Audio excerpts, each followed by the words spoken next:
Welcome. Today is part 2 of healing a father wound. So if you missed part 1 yesterday, I would welcome you and encourage you to go back and watch that. That is recognizing a father wound and understanding it, how it affects adult life. And now today we're going to be moving on to how to heal it as adults, because yesterday we discussed how it creates unhealthy relationships, low self-esteem, depression and anxiety, causes you to want to have control issues, and it causes us to want to be perfectionists. And there is no such thing as perfectionism. So we strive and strive and strive for something that we're just grasping at when we really need to be practicing self-acceptance. And so how do we heal from the father wound? And just a recap, you can go back and watch yesterday's, but a father wound is having a dad or a father who was absent either physically or emotionally in childhood. So to heal it, we have to recognize that that's what happened in our childhood.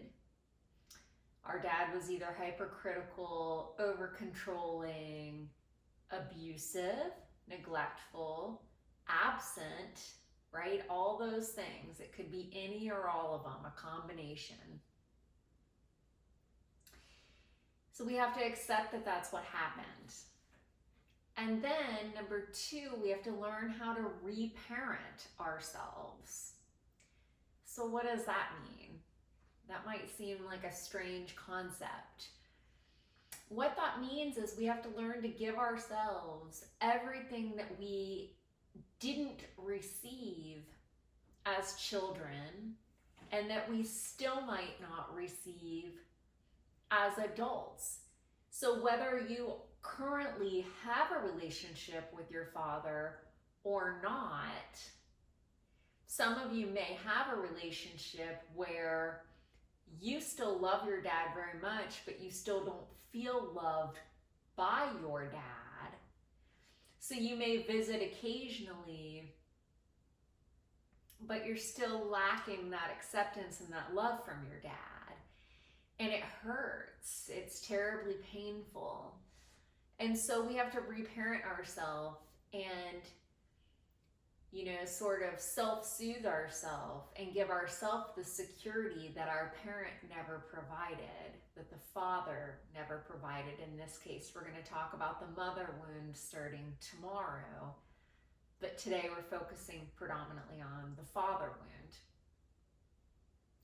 So you can write a letter to your inner child, letting that inner child know that you are now safe, letting the inner child know that you are now as an adult in charge. Maybe you need to apologize to your inner child for something. Maybe you need to forgive your father. Whatever that looks like for you. Okay, that's reparenting. And we can talk more about that in and of itself in another segment. Comment, let me know if you're interested in learning more about reparenting, okay? I'd love to know. Number 3, we have to learn to love and accept ourselves. That's really important. So you can do that through journaling. Write down all your strengths. Write down everything that you're good at. Write down things that other people tell you that they enjoy about you or that they think you're good at. Write down, everything that you're grateful for. Practice positive affirmations. I am worthy. I am good enough. I will succeed.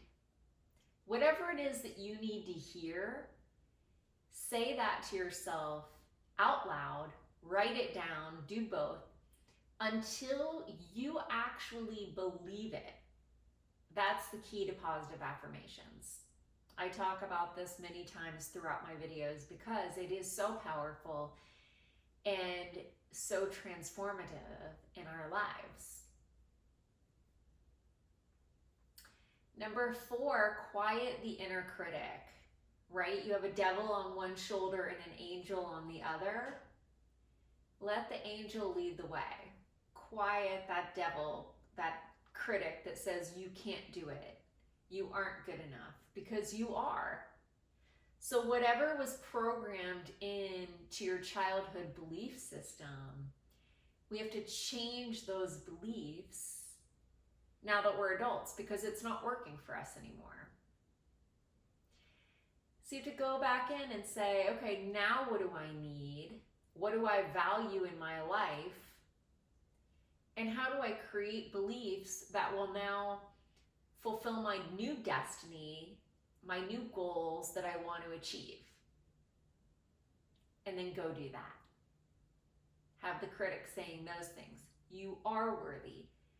You can do it. You will do it. You will achieve it. You are successful. Number 5, seek counseling and coaching. There's nothing wrong with asking for help, seeking advice, seeking a listening ear, if nothing else.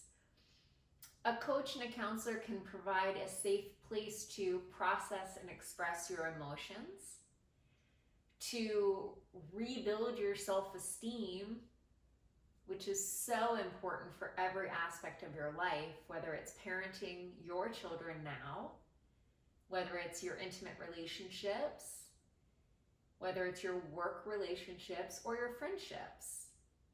Your self-esteem seeps into every aspect of your life. And it's very important to rebuild that, especially if you never had it to begin with as a child. So we definitely want to build that. So you can do that with a coach or a therapist. And they also can help you heal that attachment trauma, that attachment wound that was formed in childhood by having a father wound. You didn't have a secure attachment if you have a father wound. But there are ways that you can go about having a secure attachment in adulthood by doing the self-work, the inner engineering. It's powerful. So those are my tips today. Join me tomorrow as I begin the conversation, the 2-part conversation on the mother wound, how that differs from the father wound. And then on day 2 of the mother wound conversation, I'll discuss how to heal from that wound. Again, both sons and daughters are affected by both the father and the mother wounds. And often in really toxic homes, abusive situations, children are affected by both. And then the effects are even far more traumatic. So stay tuned and let's keep learning. Comment, let me know what you want to hear more about. I'm really interested in your thoughts, opinions, and feelings. Let me know if you've been affected by a father wound. If you have, my heart goes out to you. I know it's really hurtful and difficult, but it is possible to heal from. So I just want to create some hope for you and tell you that you are absolutely amazing. So thank you so much to all who have subscribed. Thank you for helping me grow my channel. It really means a lot to me. I'm here to help in any way I can, provide some inspiration, some empowerment for you, and that's why I do what I do.